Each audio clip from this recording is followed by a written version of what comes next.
본문을 이해를 잘 하셔야 되겠는데요. 어떻게 이해를 하셔야 되냐면 5장 1절을 이해를 하고 이게 은혜가 돼야 직분, 특별히 목자의 일을 제대로 감당할 수가 있습니다. 우선 5장 1절에 보면 너희 중 장로들에게 권하노니, 어떻게 들려요? 너희들의 초점을 맞춘 것 같아요? 장로들에게 초점을 맞춘 것 같아요? 괜찮아요. 틀려도 전혀 문제 안 삼을 테니까. 너희 중 장로들에게 권하노니 나는 함께 뛴 장로요 그리스도의 고난의 증인이요 나타날 영광에 참여할 자라 그랬는데 너희에게 집중하는 것 같아요? 장로들에게 집중하는 것 같아요? 그러죠? 땡, 틀렸습니다. 원어를 보면 장로들에게 집중하는 게 아니에요. 너희 모든 교회 성도들, 이게 목사도 성도고 장로도 성도고 여기부터 출발해야 돼요. 이게 목사가 목사로만 하려면 건 직업이고 착각이고 목사도 하나의 양이라는 거, 성도라는 사실을 절대로 잊어버리면 안 돼요. 이걸 잃어버리는 순간 타락하는 거예요. 질서를 깨는 거예요. 그러니까 이제 사도 바울, 베드로 같은 경우는 엄밀히 말하면 장로란 말이 어울려요, 사도란 말이 어울려요? 사도란 말이 어울리는데 자기를 장로로 소개해요. 이게 문화적인 차이가 있는데 당시의 목회자들은 사도라는 말을 많이 썼어요. 예수님과 동행하고 있으면 증인들. 사도 바울 같은 경우는 부활하신 주님이 나타난 증인으로서 사도였기 때문에 사도권에 굉장히 도전을 받았죠. 영적인 사도권이니까. 그죠? 그래서 현재 목회자들을 이제 사도, 또 장로, 또 목사 이렇게 나눴는데 이게 교파가 갈라진 원인이 침례교회 장로하고 장로교회 장로가 차이가 나는 거예요. 침례교회 장로는 사도, 장로, 감독, 목사 이렇게 이제 해석을 합니다. 근데 장로교회에서는 목사를 목사, 장로, 감독 이제 이렇게 해석을 하면서 장로를 두 가지로 해석을 해요. 가르치는 장로, 강도권이 있는 설교하는 장로를 목사, 치리하는 장로. 치리한다니까 막 두드러 패는 걸 말하는 게 아니에요. 요한복음 21장에 보면 예수님이 베드로에게 내 나 사랑하느냐고 3번 묻지요. 참 보복을 해요. 3번 부인했다고 3번 물어서 가슴을 아프게 해야 돼요. 그래서 그러면서 내 어린 양을 먹여라, 내 양을 먹여라, 내 양을 쳐라 그렇게 말씀을 하거든요. 그것만 가지고 한참 설교를 해야 되는데, 자, 그래서 침례교회하고 장로교가 이렇게 나눠진다는 거죠. 침례교회에서는 사도행전의 안수 집사님들을 평신도 지도자로 보는 건데, 지금 미국 남침례교회에서 부는 바람이 뭐냐면은 장로를 목회자에만 국한하지 말고 안수 집사들도 목양하는 목자 역할을 하는 장로는, 안수 집사는 장로라는 호칭을 쓰는 게 성서적이지 않냐는 바람이 불어요. 지금 한국 침례교회에서 여자 목사를 안수하고 호칭으로 장로를 주는 것을 남침례교회가 신랄하게 거의 이단 지금은 안 했지만 마치 타락한 것처럼 했어요. 그러다가 이게 새로운 바람이 불면서 그냥 시무장로나 치리하는 장로는 침례교 정신 안 맞지만 목양하는 안수집사나 목양하는 분들에게는 장로라는 호칭을 줘도 평신도 지도자로 가르치는 자이기 때문에 목양 장로라는 말을 써도 성서적으로 어긋남이 없다. 이런 새로운 해석이 나와지고 있습니다. 그래서 저도 기도 중에 있기는 앞으로 저희 교회 장로님을 세운다면 목자하는 사람만 장로를 세워야 된다. 아멘. 안 하네요. 안수 집사 중에서도 목자를 하신 분들만 목양 장로의 자격을 주는 게 옳다. 왜냐하면 여러분이 목자를 해보면 알지만 목원이 많든 적든 목자를 하면 정말로 마음고생을 굉장히 많이 해요. 그래서 가깝게는 목회자의 마음을 이해를 해요. 또 하나님 마음을 이해해요. 그죠? 근데 희한하게 쳐다보세요. 오후에 나온 분들, 요 분들만 우리에게 정신교육이라고 생각을 해요. 어느 성도는 엘리베이터 같이 탔는데 같이 3층서 내릴 줄 알았더니 쭉 지하로 가더라고요. 그래서 총무관을 들어가려고 그랬더니 목사님 죄송해요 하고 가더라고요. 그분들이 오후에 참석하는 분들은 허리가 아프고 그런다 이유가 있긴 한데, 예. 또 이러다 말이 꼬였네. 하여튼 생각나면 할게요. 예. 그래서 제목을 목자장, 목자, 목동 그렇게 정한 것은 예수 그리스도가 목자장이고 목사들이 목자고 목양장로를 비롯해서 목자들이 목동이라고 해석을 하면 맞아요. 그런데 또 우리 목사들은 예수님이 목자라면 우리는 목동이지요. 또 예수님이 하나님이 목자장이고 예수님이 목자라면 우리는 또 한 마리 양이지요. 이게 하나의 계급이 아니라 질서라는 거죠. 그러니까 목자장, 목자, 목원은 어떤 포지션도 되지만 펑션에 가까워요. 이게 포지션보다 기능적인 면으로 이해하는 게 좋겠다. 그러면서 두 가지를 얘기합니다. 그리스도의 고난의 증인이요 나타날 영광에 참여할 자다. 그러니까 그 목사, 장로, 감독은 거룩한 고난의 증인이 돼야 되고 동시에 거기 반열에 들어가는 목양 장로가 될 수 있고 목자가 될 수 있는 사람들은 그리스도의 고난의 증인이 돼야 된다. 왜 그러냐? 예수님의 마음을 가지고 하나님의 마음을 가지고 성령님의 마음을 가져서 아버지 하나님의 마음을 알고 예수님의 마음을 알고 성령님의 마음을 알면 기쁨과 평강과 의로와 축복과 이런 것들을 너무 한국교회는 강조하다 보니까 놓치는 부분이 뭐냐면 하나님 아버지의 그죠? 바보 같은 사랑을 줄 때 받는 사람은 바보 같은 사랑이지만 주는 사랑은 엄청난 에너지가 나가야 되고 엄청난 바보짓 해야 된다고요. 아들, 딸 키워보세요. 어떤 때는 내가 바본가? 아주 만만한가 봐, 엄마는. 왜? 엄마는 나를 절대 때려 죽일 일이 없거든요. 엄마한테는 대들어도 안전하거든요. 그래서 저도 몸이 좀 안 좋고 힘들어다 보니까 아내한테 너무 미안하고 고마우니까 뭐라고 하면 화를 내는 거야. 고맙다고는 안 하고. 불쑥 짜증을 내면서 굉장히 무서워요. 날 버리고 도망갈까 봐. 버림당할까 봐 싶어서. 그러니까 이 목자들은 고난이 거룩한 것이고 고난이 기쁜 것이고 고난이 목자로서는 지극히 정상적이고 아름다운 것이고 목자된 표시고 성도가 된 표시고 하나님과 예수님과 성령님을 아는 표시가 고난의 증인이라는 거라는 거예요. 그러면서 나타날 영광에 참여할 자라는 것은 잘 기억하셔야 됩니다. 그리스도인들이 이 땅의 축복이나 이 땅에서의 승리나 영광을 기대하면은 부자와 나사로와 비해서 부자형이 돼요. 부자한테 뭐라고 말해요? 아브라함이 너는 이 땅에서 부귀와 영화를 누렸고 의를 누렸고 그래서 여기를 받을 게 없고 나사로 이 땅에 고난과 고통을 당했으니 여기서 영광을 누려야 된다. 이때 고난만 당하는 게 아니라 이렇게 그리스도의 증인이요 그리스도의 마음을 알고 예수님의 마음을 알고 성령님의 마음을 알아서 주님의 평강과 안식도 있지만 주님의 아픔과 슬픔을 앓는 자가 돼야 영광과 존귀가 나타나는 날 누구는 하나님을 사용한 자가 되고 누구는 하나님에게 사용당한 자가 되고 누구는 예수님 때문에 육체의 덕분자가 되고 누구는 예수님 자기를 버린 자가 되는 그런 의미로서의 그리스도의 거룩한 고난과 그리스도의 거룩한 영광에 참여할 자가 되는 두 가지의 질서를 알아야 된다는 거예요. 제가 어렵게 설명했나요? 목자들은 힘들고 어렵다고 하시면 안 돼요. 뭐라고 말해야 돼요?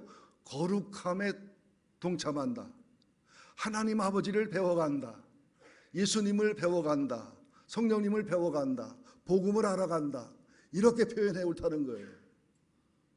목자들이 힘들고 어려울 때 해보신 분들은 힘들고 어렵고 탈진하고 지치잖아요. 또 그러면서 나타날 영광에 참여할 상급과 영광을 적금 들고 보험 드는 것이다.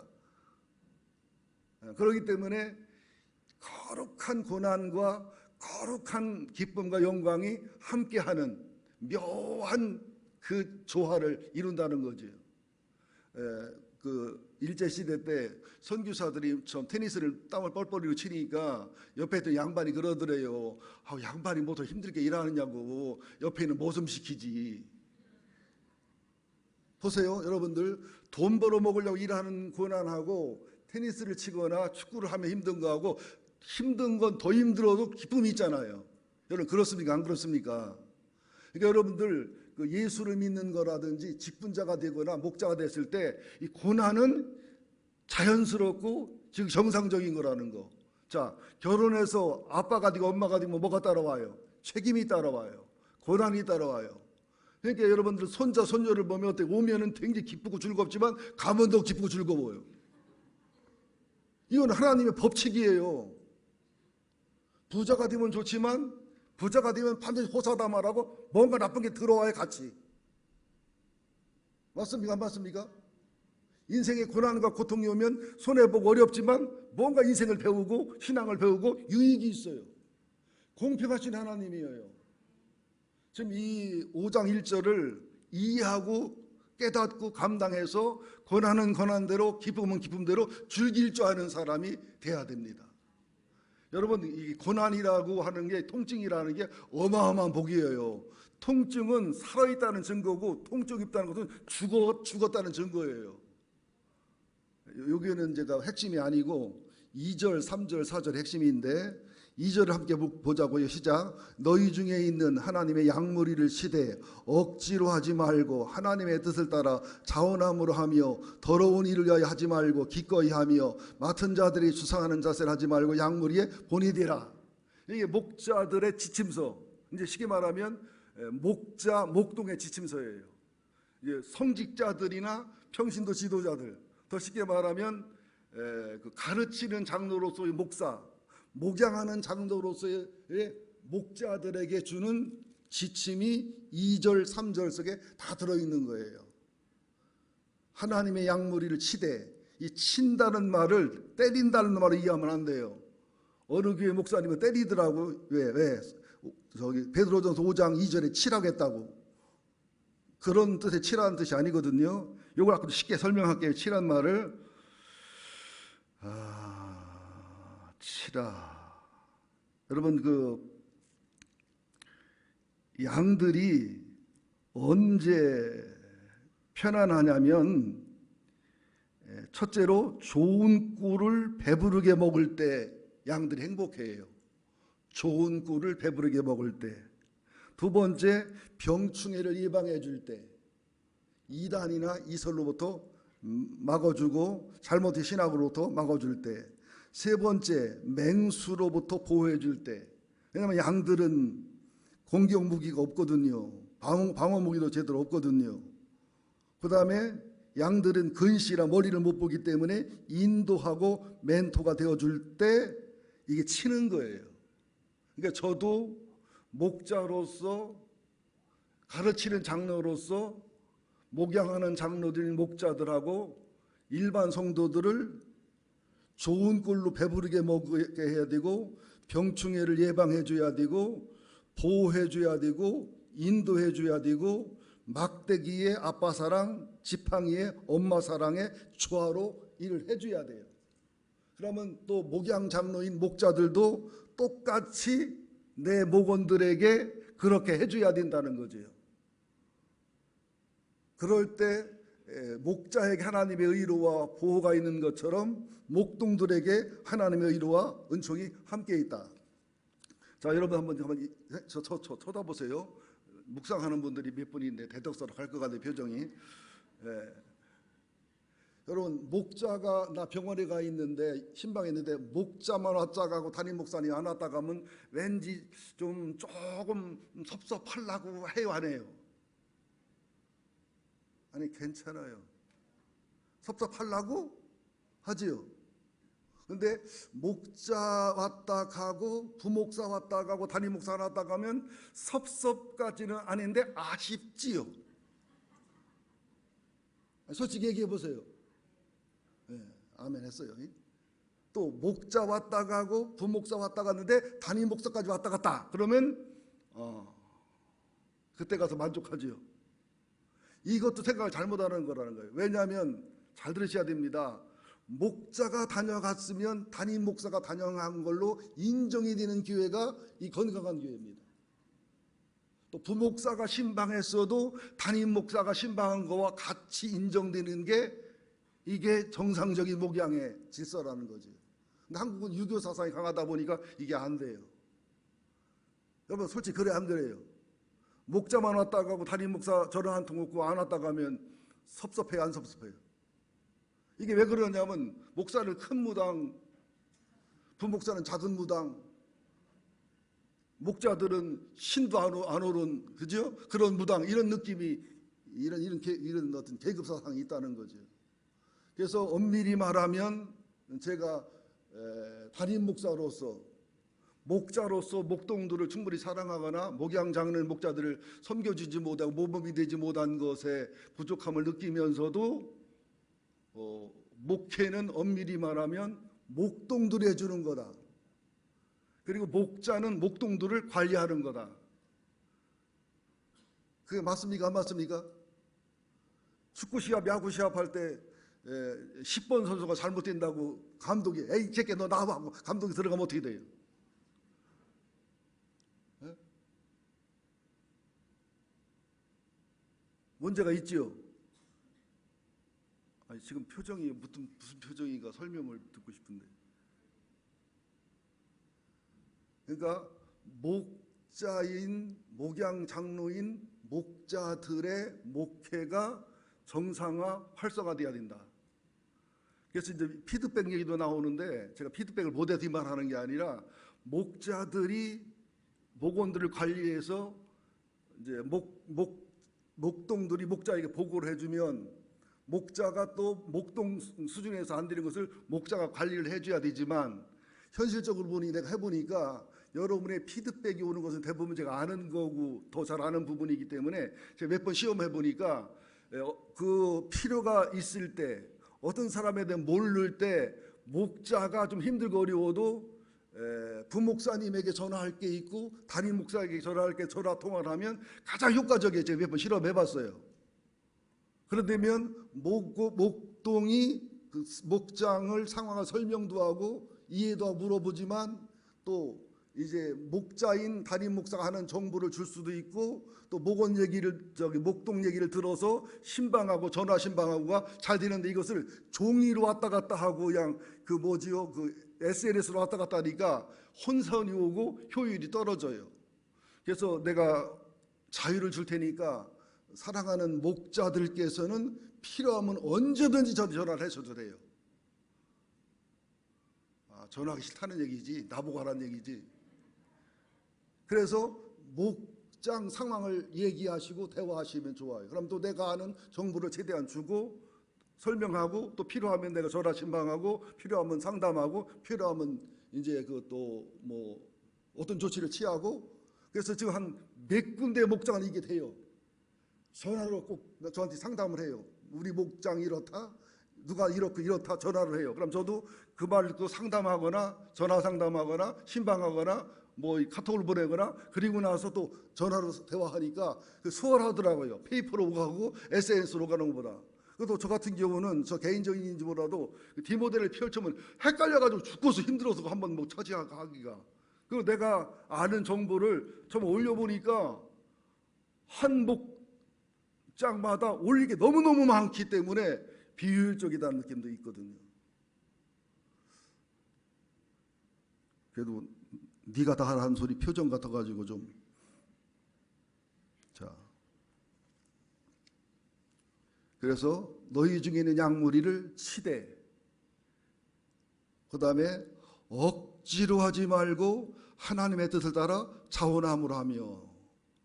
억지로 하지 말라는 얘기는 뭐 이건 제 담임 목사님 제 책임이 커요.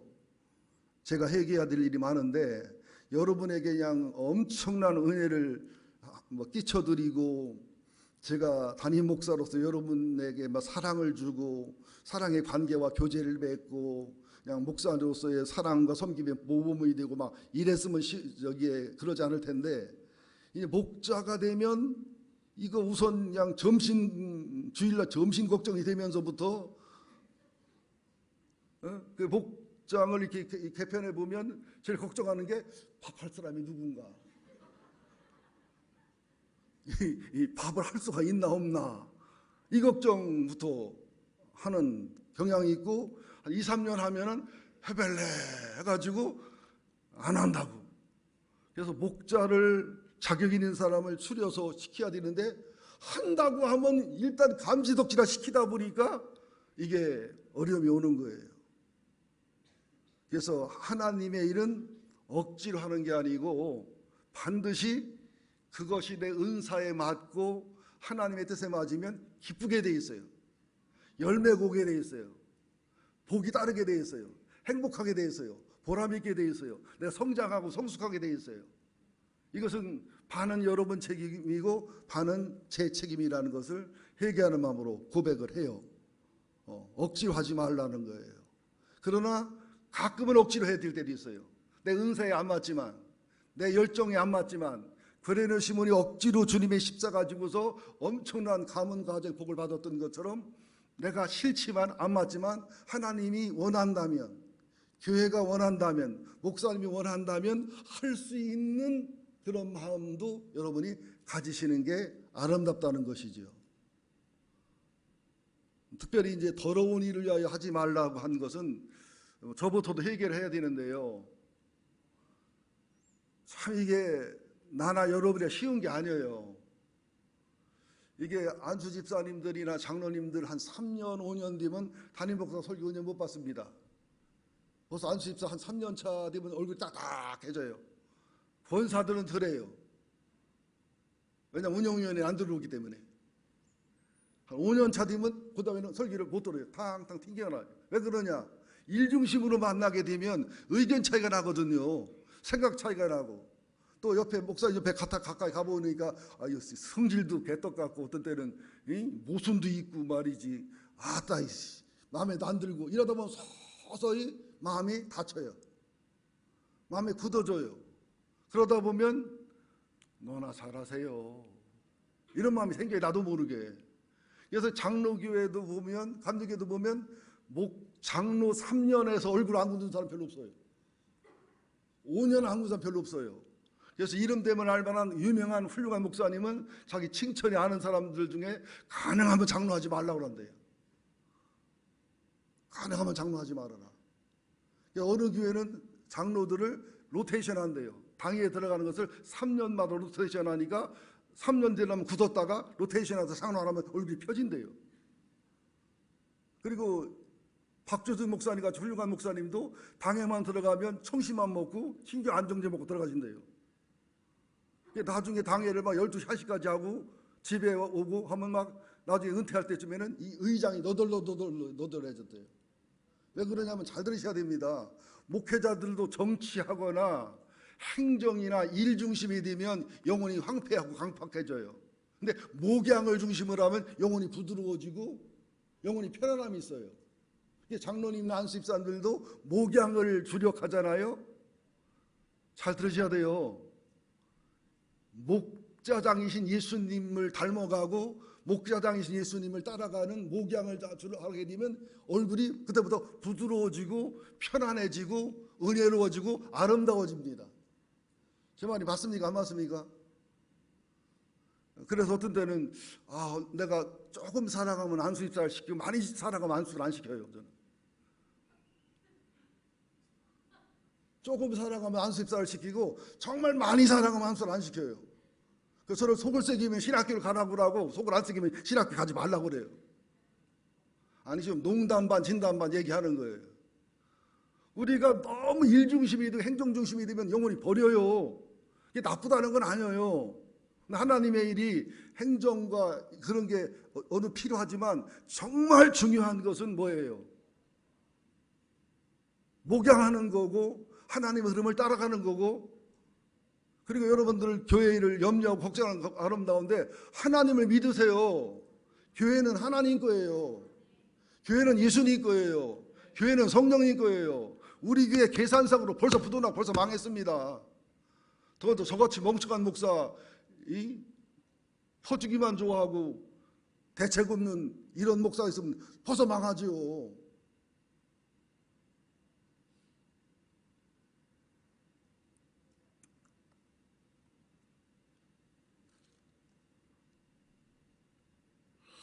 더러운 이득을 하지 말라.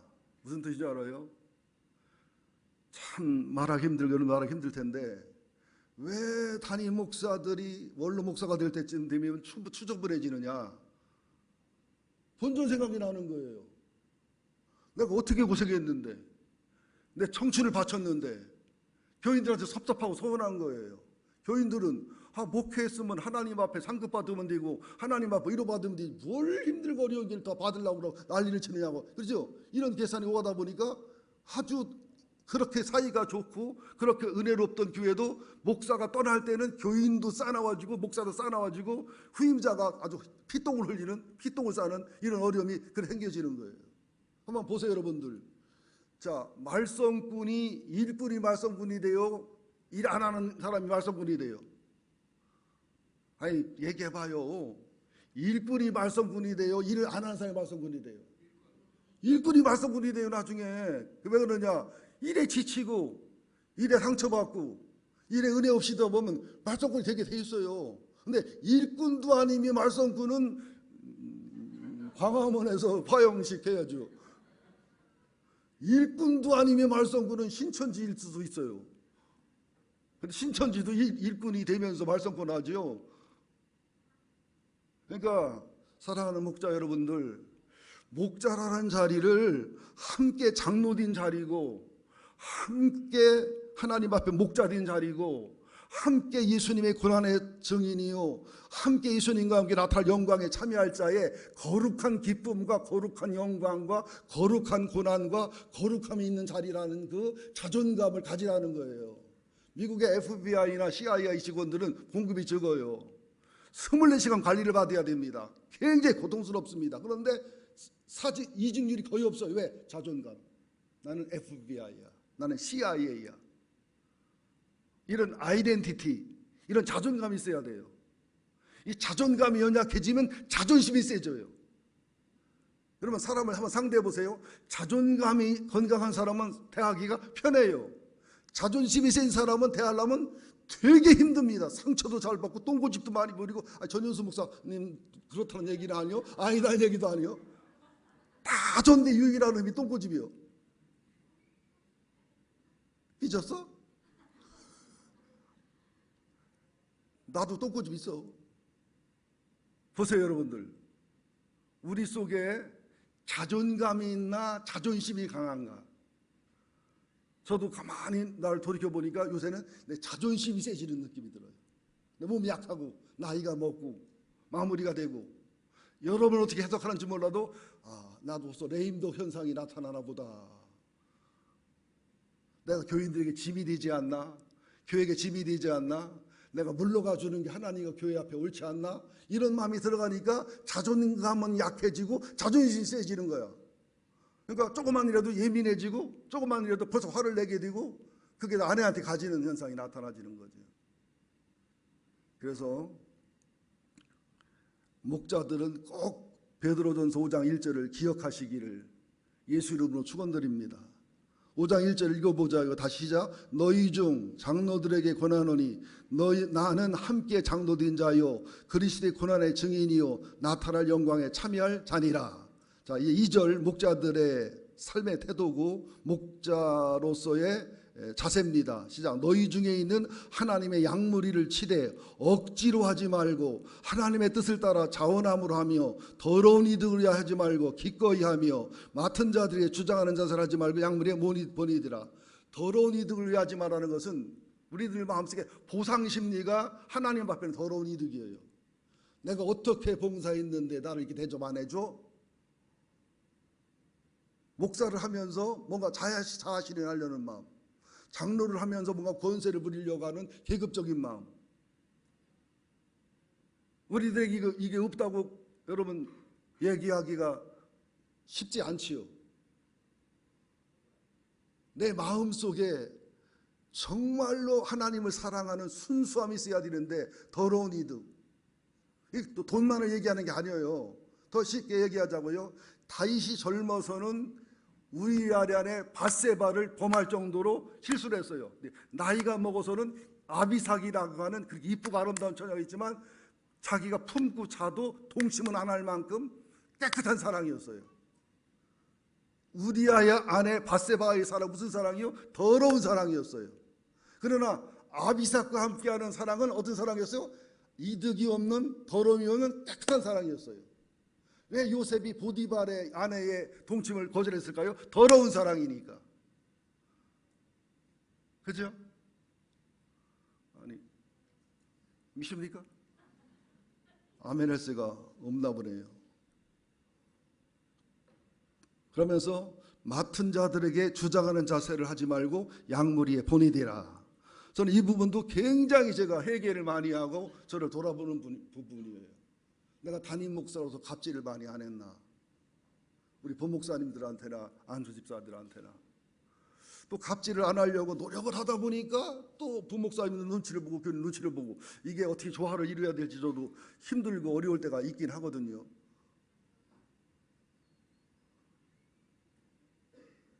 그래서 지금은 갑질도 문제지만 을질도 문제예요. 왜냐하면 시대가 이게 순종하는 시대가 아니에요. 그죠? 시대가 똑똑하고 틀이 강하다 하시다 보니까 목회자들의 갑질도 문제지만 장로들의 을질, 성도들의 을질도 심각해요. 아멘 안 할래요? 이게 주장하는 자세라는 거지. 자, 저 쳐다보세요. 어떤 표정을 하네. 짧게 해. 보세요.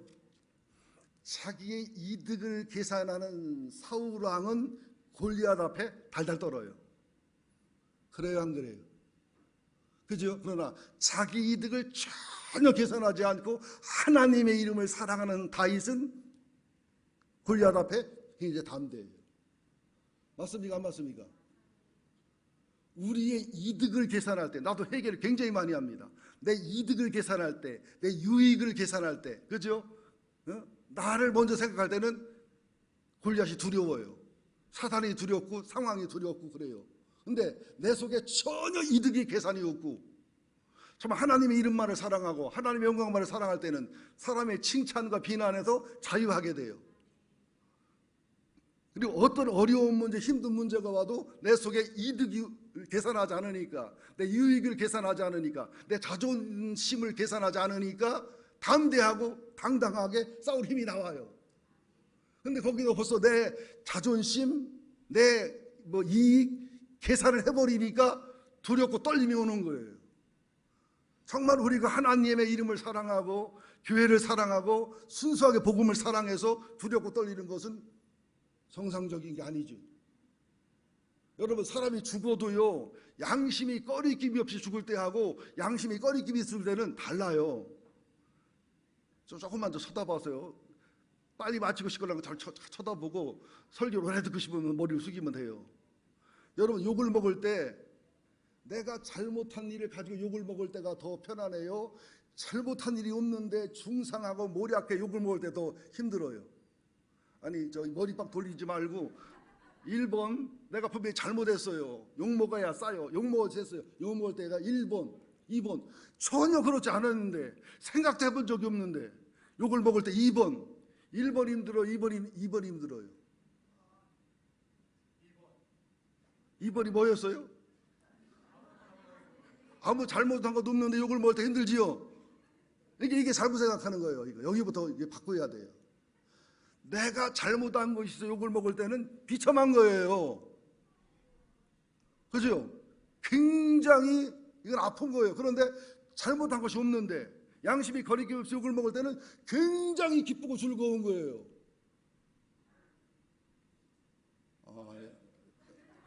억지로 하는 것 같아가지고 목자들이 목자를 하다 보면 욕 먹어요, 안 먹어요? 이상한 목자가 꼭 있어, 이상한 목을 입고 있어요, 없어요? 5명이면 1명씩 나와요.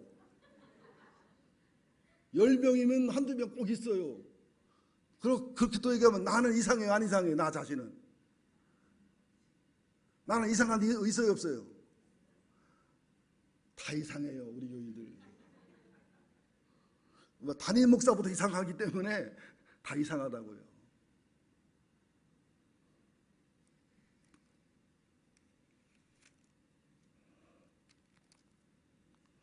자, 그러면서 마지막 4절을 읽어봅시다. 그리하면 목자장이 나타나실 때 시들지 아니하는 영광의 관을 얻으리라. 자, 여러분 가끔 올림픽에서 금메달 따는 거 내가 땄으면 하는 그런 어떤 그 상상 해봐야 안 해봐요? 해보죠. 또 그리스 시대, 로마 시대는요 대부분 이게 여자들을 못 들어가게 했어요. 왜 그러냐면 선수들이 뻘거를 홀랑 벗고서 뛰었어요. 여자들이 들어가면 사형당하거든요. 그런데 죽도록 뛰어서 우승하면은 멸류관을 써주는데 월계수관을 써줘요. 근데 이 월계수관을 쓰면 가문의 영광이 되고 일생이 보장을 받아요. 지금 우승한 거랑 비교가 안 됩니다. 그냥 금메달은 아닌데 월계수관인데 황제 버금가는 그런 영광이 평생의 가문에 따라가요. 지금 금메달 딴 거 비교가 안 되는 거예요. 그것은 시들지 않는 멸류관이라고 했어요. 우리가 받는 멸류관은 뭐예요? 시드는 멸류관, 우리가 받는 멸류관은 시들지 않는 멸류관이라는 거예요. 이 보상이라는 것이 그죠? 그리스 로마 시대에 시드는 월계수를 써도 가문이 일생이 보장이 된다면 하나님이 주시고 예수님이 주시는 시들지 않은 멸류관의 영광과 존귀는 어떨 것인지 생각한다면 목자를 서로 안 하려고 해야 돼요? 목자를 서로 하려고 해야 돼요? 근데 장민호 지사님 목자 할 거죠 이제? 네. 여러분들 뭐 직분이 다 소중하고 귀중하고요. 솔직히 내가 고백을 하면 우리 교회 안수 집사님이나 권사님만큼 선하고 바른 분들이 대한민국에 별로 없습니다. 근데 왜 이렇게 조져요? 조져야 사람이 되기 때문에 조져요. 조지는 나도 힘들어 죽었어요. 정말입니다. 우리 교회 안수 집사만큼 선하고 순수하고 이런 분들이 드물어요. 말은 많아. 근데 좀 똑똑해서. 우리 권사님들 겉보기는 신앙생활 개떡같이 소떡같이 하는 것 같아도 그들의 영혼이나 영성이나 그들이 남편을 품고 사는 것은 아무도 몰라요. 귀중한 소중한 분들이거든요. 그리고 우리가 스스로 자학하지 맙시다. 목장 모임이 잘 되네 안 되네 뭐 하는데 목장 모임 하는 교회가 별로 없어요. 전국에. 목장 모임을 하고 있다는 것 자체가 이미 수준 있는 교회라니까. 예장 합동 측에서 글쎄 한 70% 정도가 교회 학교가 없다고 그래요. 그런데 우리 교회 학교 교육 목자들 김민영 교육위원장님 어디 있어? 뭐 흠잡을 데가 어디 있어? 이쁘지를 않나 뭐 영성, 지성, 감성, 인격, 전인건강 이종현이를 좀 잡아서 그렇지. 그리고 우리 교육 목자를 한 사람 한 사람 보세요. 이 엄청난 수준입니다. 그리고 우리 교회 학교가 애들이 바글바글해. 어떤 집은 5척씩 났잖아. 여러분 교회는 어린애기들 소리가 들려야 희망이 있는 교회예요. 또 좀 전도가 연약해 그런데 새 가족이 어쨌거나 많이 등록해야 그게 좋은 교회예요. 제가 맨날 혼내키고 책망하니까 여러분들을 기죽고 그러는데 내 속마음은 그러잖아요. 우리 교육 목자들만큼 수준 있는 교회가 이 주변에서 없어요. 별로. 또 우리 안수 집사님들의 순수함, 권사님들의 순수함, 우리 목자들의 그 아름답고 순수함, 또 목장 보고도 우리는 페이퍼나 이런 게 좀 원한 맺힌 교회인가 봐. 보고는 잘 안 하는데 제가 목자들마다 이렇게 대화를 해보면 치유가 일어나는 목장, 그리고 우리 교회처럼 이 수준 높은 열림과 수준 높은 나눔을 하는 교회가 별로 없어요. 분당 지구촌교회 좋다고 하죠. 모르면은 가만히라 있어요. 팔자전 교회가 팔자전 여자 예편네들이 많아. 거기는 예편네를 좀 말 좀 심해. 팔자전 여자들이 많아가지고 난목장이 되는 거야. 시간 남으니까. 우리 교회는 낮에 몇 여자 있어. 몇 여자. 둘이 벌어도 먹고 살기 힘들기 때문에. 안 그래요? 여기 맞벌이 안 하는 부부 별로 없지요. 맞벌이 안 하고 그냥 주부만 하는 김현정 집사 같은 사람은 목자 해야 돼. 그 좋은 팔자를 가지고서 뭐 하는 거예요? 지금 몇 년 차, 5년 차 넘었잖아. 아멘 안 하면 나 설교 안 마칠 텐데. 예. 우리 교회 목장이 뭐 행정이라든지 보고라든지 연약한 면이 있지만 저기 누가 어디 가서 김용진 목사님이 얘기해봐. 수원중앙교회가 우리 교회만큼 목장이 활성화돼 있어 안 돼 있어? 다 수원중앙이 우리만 못하다니까. 여러분 창세기부터 계시록까지 찾아봐. 하나님이 교회를 향해서 숫자 얘기한 적 한 번도 없습니다. 계시록의 7교회 숫자 건물 얘기한 거 하나도 없습니다. 그죠? 바른 목회를 하고 있냐? 교인들이 바른 말씀에 서 있냐? 핍박을 이기느냐? 이단 얼마나 이기느냐? 그죠? 그런 얘기지. 사이즈가 몇 명이냐? 빌립보 교회 엄청 유명하죠. 한 50명에서 몇 명이요? 에베소 교회도 몇백 명 안 돼요. 그리고 제가 이름은 안 밝히겠습니다만은 10,000명, 20,000명 되는 대형교회 목사님들이 자기 입으로 고백합니다. 10,000명, 20,000명이 넘으면 절대로 건강한 교회가 될 수 없다는 거예요. 자기들 입으로 얘기를 해요. 그것도 적은 교회가 좋다는 거 아니지만 적은 교회가 유리한 게 많아요, 영적으로는. 그래서 우리 교회 교회학교나 교회학교 교사들이나 우리 교회 교육목자들이 자존감을 가지시기를 예수 이름으로 축원드립니다. 왜 그렇게 좋은 것도 많은데 나쁜 것을 많이 얘기하고 그렇게 아름다운 것도 많은데 부정적인 얘기를 많이 하고. 나 따라하세요. 부정적인 마귀는 예수 이름으로 명하노니 떠나갈지어다. 사람에 대해서도 부정적인 얘기하다 뭐 한두 끝도 없이 할 수 있어요. 또 긍정적인 얘기 보세요. 한두 끝도 없이 할 수 있다고요. 한번 저를 세워놓고 또 부정적인 얘기해봐. 목 잘려요. 아니, 내가 봐도 목 잘려야 된다니까. 단두대로 잘려야 된다니까. 근데 또 긍정적인 얘기를 하면 어때? 괜찮은 목사잖아요. 이제 아멘 해줘요. 그냥 이게 부주하는 마음으로. 그럼 전은수 목사님 놓고 한번 얘기해볼까? 전은수 목사님 부정적인 얘기 해볼까? 저분은 목을 반쯤 잘려야 돼. 난 다 잘려야 되고. 근데 전 목사님 좋은 점 얘기해보세요. 저만큼 훌륭하고 속 있고. 그럼 어디 있습니까? 이용 목사님, 김영진 목사님, 송승 전사님 부정적인 얘기해봐. 많지.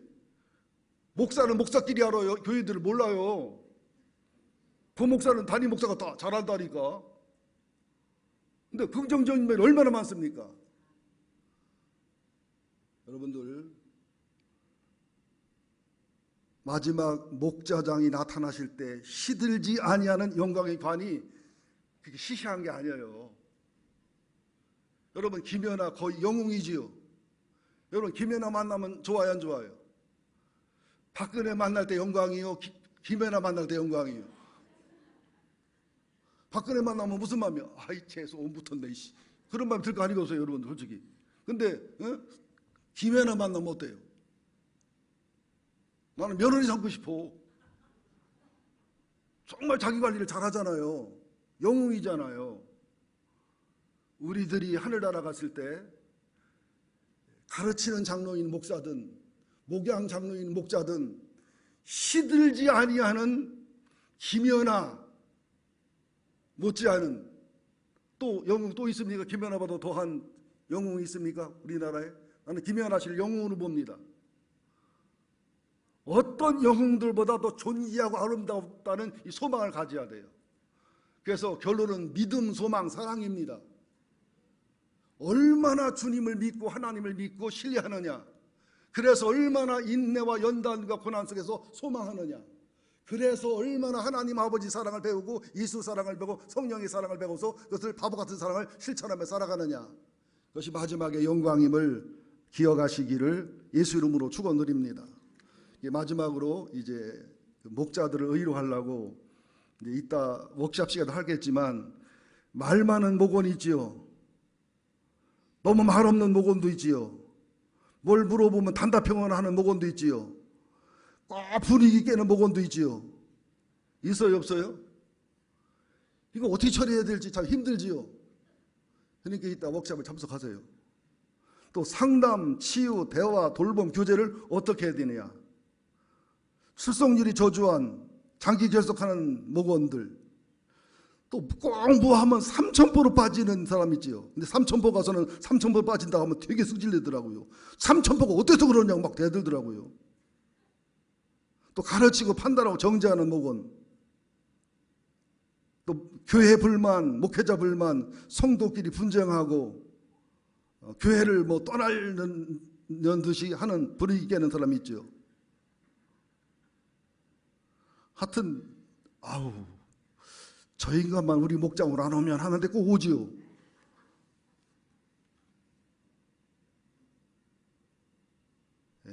나머지 부분은 Q&A 시간을 나눠 하겠습니다.